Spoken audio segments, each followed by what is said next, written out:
welcome you this week to another question to ponder.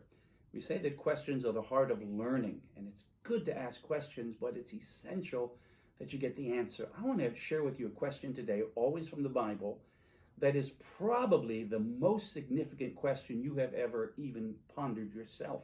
It comes from the book of Job, chapter 14 and verse 14. That's easy to remember. And Job asked this question. You've asked this question. If a man dies, will he live again? If a man dies, will he live again? Now, children may not ponder that, and teenagers perhaps very infrequently. College students, maybe not at all. But the older you get, the more you ponder that question. And when someone you love passes away, it's definitely on your mind. If a man dies, shall he live again? Job asked the question. Jesus Christ answered the question. We want to know what happens when we leave this world. And it's interesting that every culture in the world, every religion in the world addresses the issue of life after death, or some would call it life after life. The pyramids in Egypt, when people were buried there, they took with them implements for the next life.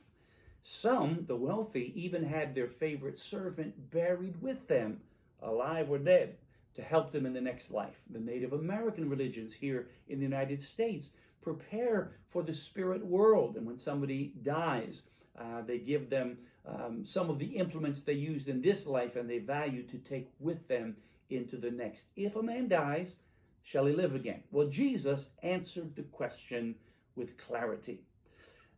A friend of his died. His name was Lazarus. His sisters, Mary and Martha, were very kind to Jesus and the disciples. When they came to their home in Bethany, just outside of Jerusalem, they often accommodated them with a place to stay and with meals for nutrition. The message was brought to Jesus that your friend Lazarus is sick. The sisters wanted Jesus to come and pray for him. They knew he was a miracle-working Messiah. Jesus didn't go. He waited for 4 days, and then he told his disciples that we're going to go. Our friend Lazarus is sleeping. They said, well, if he's sleeping, he'll wake up. They didn't understand. He was speaking of death. When they got there was turmoil. There was already some of the wailers from the community crying around his tomb. In the home, Mary and Martha were grieving, and friends were there to comfort them. Mary didn't even come out. Martha went out to meet Jesus when she told the Lord has come. And she was kind of angry with Jesus. She said, Lord, if you had been here, my brother would not have died. You can see the tension in her voice, the accusation. And Jesus said to her, he said, I am the resurrection and the life. Even if one be dead, yet shall they live. And whosoever lives and believes in me shall never die.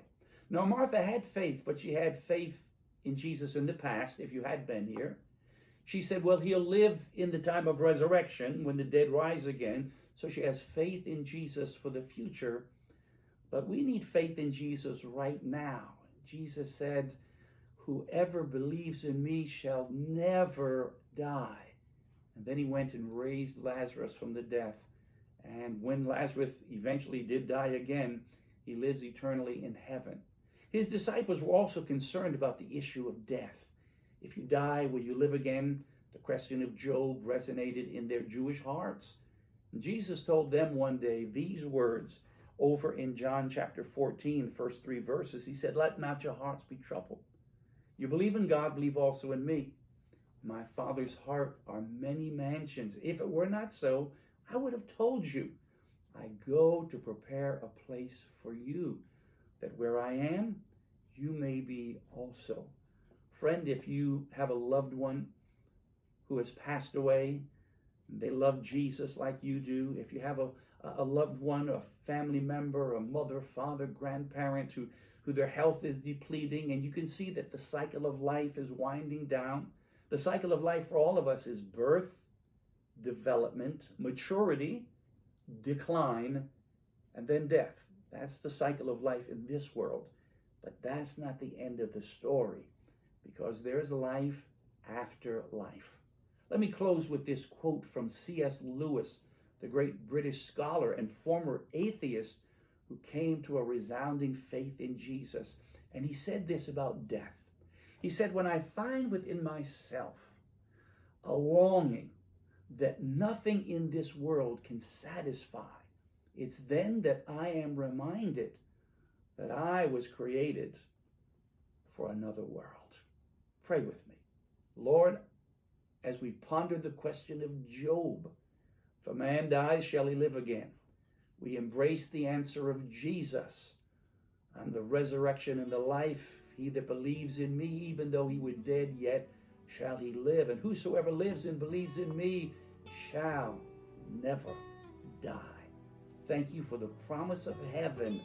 And on this day, we ponder Job's question and your answer, and it gives us hope. In your name I pray.